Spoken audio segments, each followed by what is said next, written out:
2K Sports, in association with the PGA Tour, is delighted to present the season-long race for the FedEx Cup. Today's coverage of the Players' Championship is about to begin. Pleased you could join us for this first round action. I'm Luke Elvey alongside Rich Beam in the booth, and it's a hello to Henny Koyak down on the course following our featured group today. Hey guys, yeah, I'm really looking forward to seeing these two go at it again. It was a great rivalry first time round, and now, more so than ever, they're going to want to beat each other. Rich, how do you see it? Well, look, in their last matchup, it was Morikawa who came out on top, so let's see how they do today. Well, that's very few occasions where he does get beaten, and if it's anywhere, it's going to be on the green, so let's see if this player rolls their potato better than most. What's in front of them, Henny, with this putt? Yeah, guys, he's looking at around 17 feet. This is important. Big par putt here. Oh, just missed that one. Well, that's a shame not to par the first. Always hurts. And a stumble on the opening hole never sets the tone very well. It'll be interesting to see how they react. The first of our birdie opportunities comes at the second, par 5. Driver not necessarily required here because you have to shape your tee shot from right to left, and if you're a right-handed golfer, that's not the easiest thing to do. So lefties have a better opportunity, I think, of finding this fairway than most with driver. From there, a second shot over a long bunker to a green that's very narrow, dotted by pot bunkers. Truly is one of the coolest par 5s on this layout. Now over to Collin Morikawa. Oh, he's out in front here in this rivalry, but can he stay that way? Oh, yeah! A shot of the day. This tall player is just streets ahead now. And here we are with the third shot.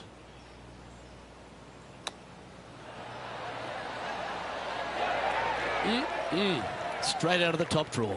Love watching this player around the greens. And with that now, back to level par. Let's take a look at the par 3 third.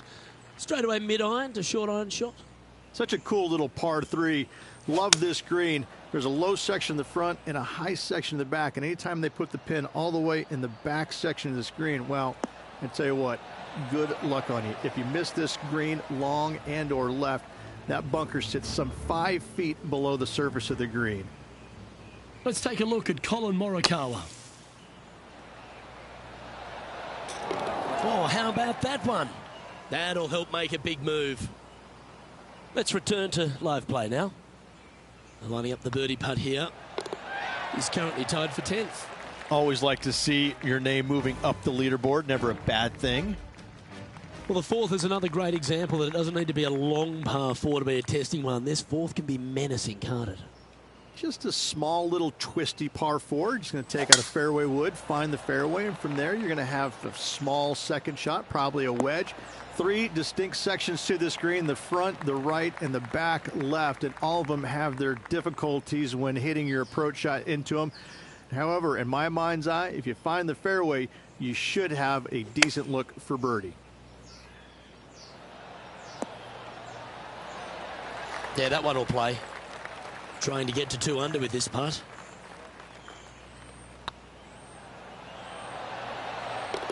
Oh, nice putt to make for a birdie. And that will take him to 2 under. Well, that was a positive hole. A little shift up the leaderboard. Well played. All right, Rich, the par 4 fifth. A strong hole this one, isn't it? Huge mounding down the left-hand side that you want to avoid at all costs.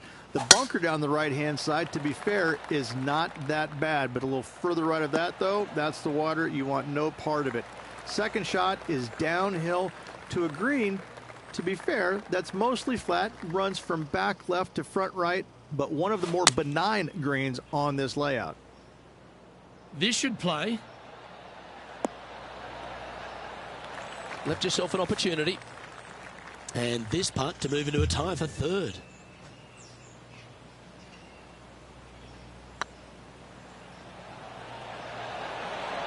Oh, so close. 6 feet remaining to the cup. Ooh, nice line. Yeah, good job. Nice par. Now let's switch our focus to Colin Morikawa. He's 2 strokes behind his rival this week.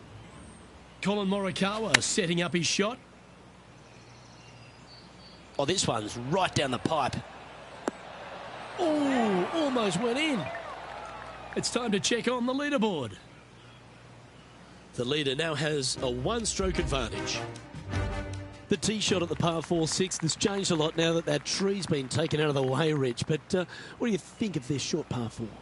I missed the tree. I thought that was a really cool feature of this hole. You had to flight it underneath the tree back in the day to find the fairway. The bunker down the left-hand side has been expanded quite a bit as the lake on the left-hand side has been added as well. The front part of this green is protected by tall palm trees that will certainly make you think on your second shots. This is a wonderful little par 4. Yeah, good safe shot this one. That should find the surface. You can mark it down. That's birdie number 4 today. And with that, he'll move to 3 under par. Nicely played. Moving on up the leaderboard now after that hole. As we go from a wonderful little par 4, we go to a challenging, longer par 4, the 7th. And as you can see, there's a long fairway bunker down the left-hand side that makes you believe there's more room left than you actually have. It's just not there. Players should be looking a little bit further right. If you find the fairway, your second shot should be straightforward. In fact, Luke, I made a 2 here one time, so that shows you how simple this hole can be. They've decided to club up. Another fine-looking strike, this one. It'll find the green. It's amazing to see how good this player is in full flow. How close was that to going down? And back to the course with the live action. Putting for birdie. And racking up their 5th birdie of the day. And that will take him to 4 under. Our current leader is enjoying a 2-stroke lead. The 8th hole, a long par 3 stretching 240 yards at its maximum. It's no sleeper, that's for sure. I don't find anything sleepy about this hole. The front of this green is so narrow. There's no place to land it, especially when they put the flagstick there.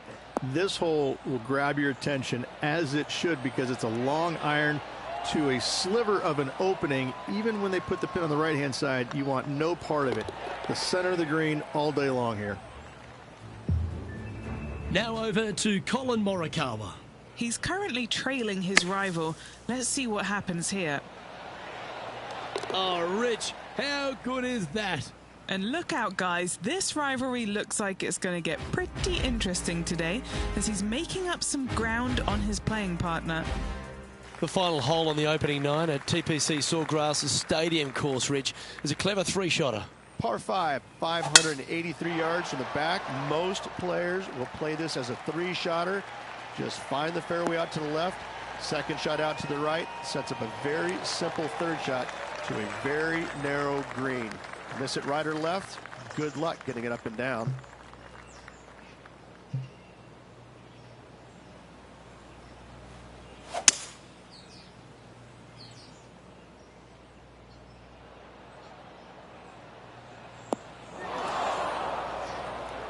Sitting at 5 under for the day. Currently tied for top spot. I'll be glad to be putting now. There's part of about 6 feet coming up. This is their look at birdie. Yeah, you like the look of that right off the blade. And that will take him to 6 under. And with that, he's now broken the tie, all alone at the top of the leaderboard. As you make the turn here at TPC Sawgrass, the 10th hole is a clever one.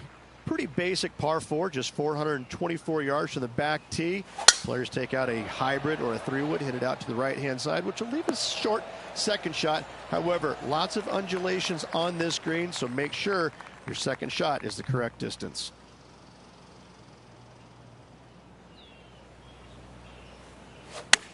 Going for less club here. A wonderful shot and a chance for birdie here on the 10th. Now let's switch our focus to Colin Morikawa. Who'd have thought we'd see this? He is behind his rival. Can he do the catching up that's necessary? And he's down there. You got to read. Setting up this putt 10 feet from the cup. Looking really good, this one. That's impressive. He just keeps extending his advantage over the field. And with that, he'll move to 7 under. Incredible. And maintaining top spot on the leaderboard after that. There's some birdie holes out on this course, and the 11th is certainly one of those, but there are some troublesome spots if you get out of play. There definitely is trouble, but the thing I love about this hole the most, Luke, is that there's so many different ways to play it. Most players will take driver off the tee, but from there, now it's anybody's ball game. You don't have to go for the green on the second shot. You can lay it up over the left. You can lay it up over to the right. You can lay it up long left. There's so many different ways of attacking this hole. Each individual is going to do it differently. I love the second shot on this hole. Well, that's a tremendous shot and sets up a wonderful opportunity. 2 big hits there, knocking it on this par 5 and 2. For eagle.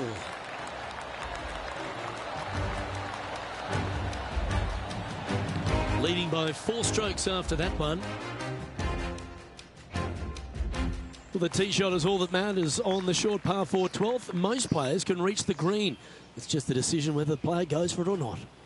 They can, but they better be aware that there's a lot of danger up there. Water left obviously is no good, but even bailing out to the right in those dunes, in the mounds, and little pot bunkers on top of those mounds, well, forget about it. That's not a good space either, especially since the green does run pretty hard from right to left. If you want to take this hole on with driver and expecting to make 3, well, you need to realize that a 5 and a 6 could be easily made as well. Second shot here on the 12th.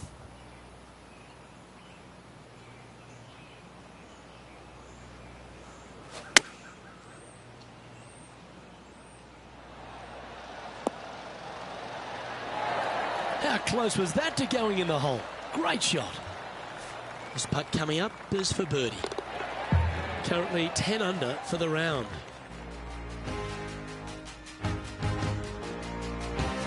Looking to ride the momentum after coming off a birdie here with this shot. And this is a really cool par 3. You've got 3 distinct areas on the green, front right, all the way on the left-hand side, and the back right. Wherever they put the pin is going to dictate what shot shape you want to have into that green. I think it's a really cool design because it requires you to think about how you want the golf ball to land on the green and the way you want it to bounce. I think Pete Dye did a great job in designing this green. Appears to have overcooked this one. All right, Henny. What's he got in front of him here with this putt? Yeah, they've left it in the perfect spot here, just below the hole. They can be aggressive up the hill. Putting for bogey. Currently 9 under for the round. There's a few birdie opportunities out of the gate here on the second 9 at TPC Sawgrass, but it really starts to toughen up down the stretch, starting here with a difficult par 4 14th. Difficult tee shot on this playing some 481 yards from the tip. You find the fairway, and you've got a decent chance of finding the green with your second shot. But if you're out of position anywhere on this hole, your number will go up exponentially. Getting ready to play their third. Now a 3-shot lead over the field. Playing their 4th shot.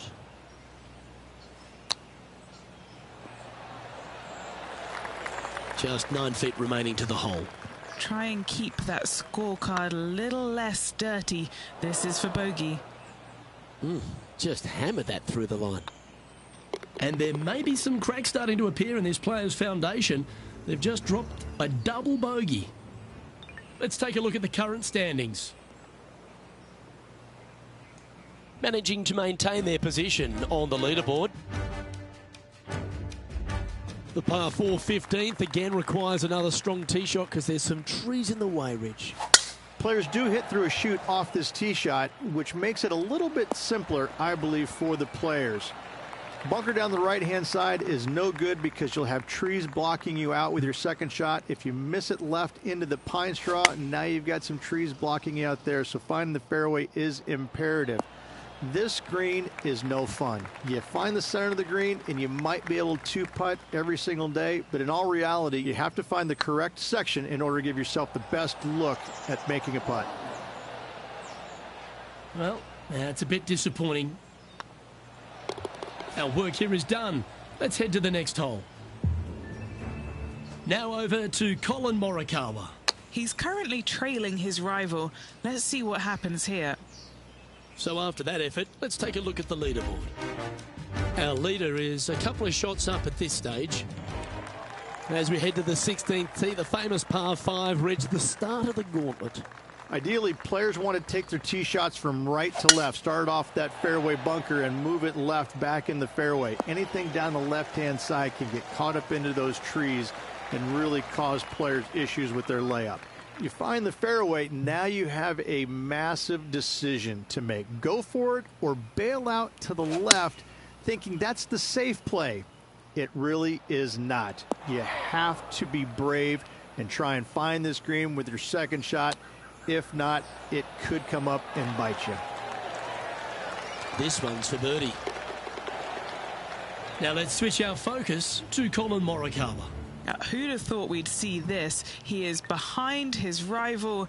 Can he do the catching up that's necessary? And this is quality play, still on top of the leaderboard. All right, Rich, you've stood there, you've hit the shot. Take us through the par 3 17th. When you play here in a practice round, it looks like you could just throw it on there. But when you're in a tournament round, it doesn't even look like it exists. The hole changes so much when the tournament starts. That's what I love about it. You just add 35,000 people who are having some fun and ready to heckle you if you knock it in the water. Good luck. Enjoy. Yeah, they're good momentum makers, those ones. Good putt for birdie. 2 in a row there, Luke, getting their groove on. Now 2 shots up after that one. Let's head to the finishing hole. This wonderful par 4 18th. Wonderful only if you're a spectator. It's wonderful if you're not playing it for a lot of cash. It's just one of the most difficult, visually intimidating holes I think you'll ever face in your life. Somehow, try and hit it down the right-hand side of the fairway, keep it out of the rough, and from there, hit it out to the right-hand side of the green somehow, also keeping it out of the rough or that pot bunker short right. Listen, you'd be happy to make 5 here, that's for sure. 4s are magnificent. 3s are unicorns. They really don't happen that much. It is such a difficult, demanding finishing hole, probably one of the toughest in championship golf. That's a nice way to start this tournament, opening up with the first round lead. Absolutely it is. You always want to see your name up on top of that leaderboard no matter which round you're in. After the first round, though, so far, so good. Well, that just about concludes our coverage. I'm Luke Elvey, and on behalf of Rich Beam, plus all the hard work